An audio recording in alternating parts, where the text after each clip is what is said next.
Por que algumas pessoas têm cara de rica? Ó, tô aqui com a minha blusa de rica, o meu brinco de rica, os meus anéis de rica para explicar para vocês essa simbólica. E por que são principalmente pessoas de cartela de inverno, Flávia e Bruna. Eu vou explicar para vocês, eu ia gravar nos stories, mas eu acho que isso merece uma live, porque tem vários elementos de simbólica para vocês entenderem como.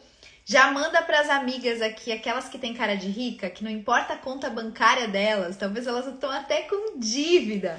Eu aposto que você conhece pessoas que não importa a roupa que elas coloquem, elas vão colocar uma calça jeans e uma camiseta, então não é só roupa. Dá para ter roupa de rica sim, já falei na live sobre o high ticket para quem quer assistir depois.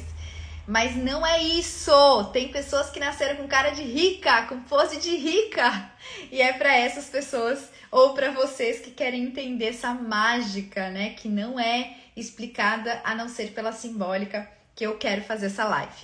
Então sejam bem-vindos, já manda aqui esse aviãozinho aqui para aquela sua amiga que tem cara de rica, essa live vai ficar salva, pode mandar depois, eu vou explicar para vocês como tudo é simbólica. Simbólica é uma linguagem do coração, ou seja, ela não é necessariamente visual. O que eu quero dizer com isso? Que nós temos elementos visuais cuja forma explica por que algumas coisas são mais nobres. E aí eu sempre dou o exemplo da tulipa, né? Quando eu falo, por exemplo, da gola alta. Né? Vocês têm que... Ó, a Grace falou que sempre falaram isso. Socorro! Então fica aqui, Grace, que você vai entender por quê.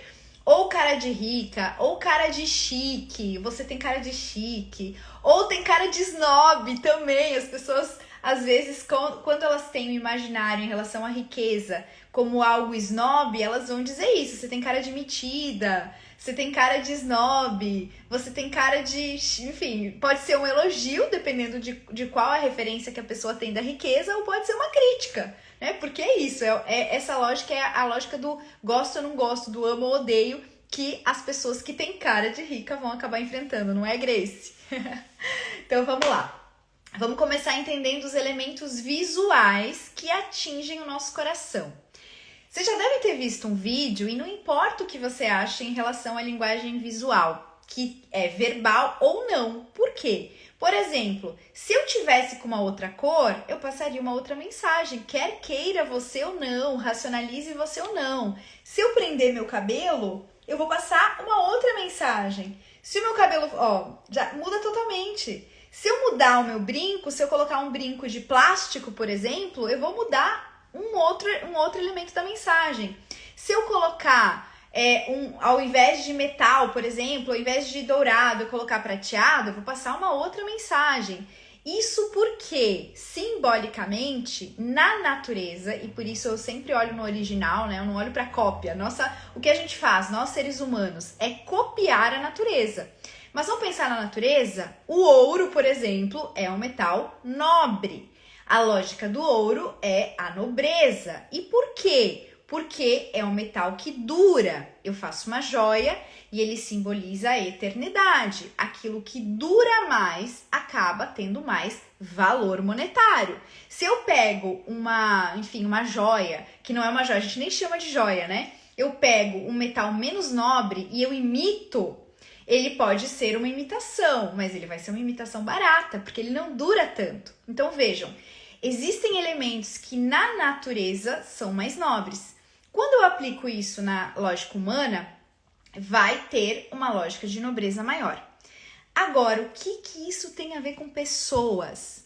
Existe a lógica do parentesco simbólico, presta atenção nisso.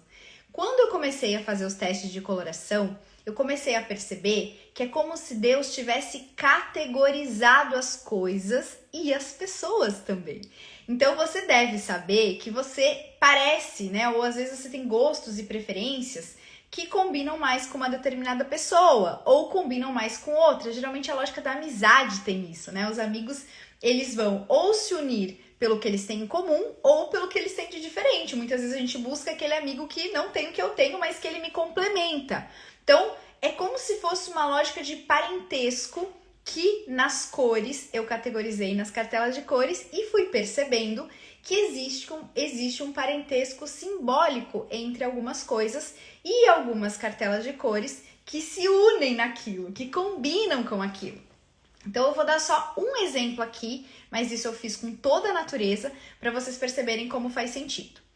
Pela linguagem visual, tá? Então vamos lá. Pessoas, por exemplo, que têm o cabelo preto. Preto é uma cor de poder, não é? Se a gente for olhar, por exemplo, um animal escuro, um cachorro, né? Um cachorro bravo, imponente. Ou então a lógica de uma pantera, que é a lógica do poder.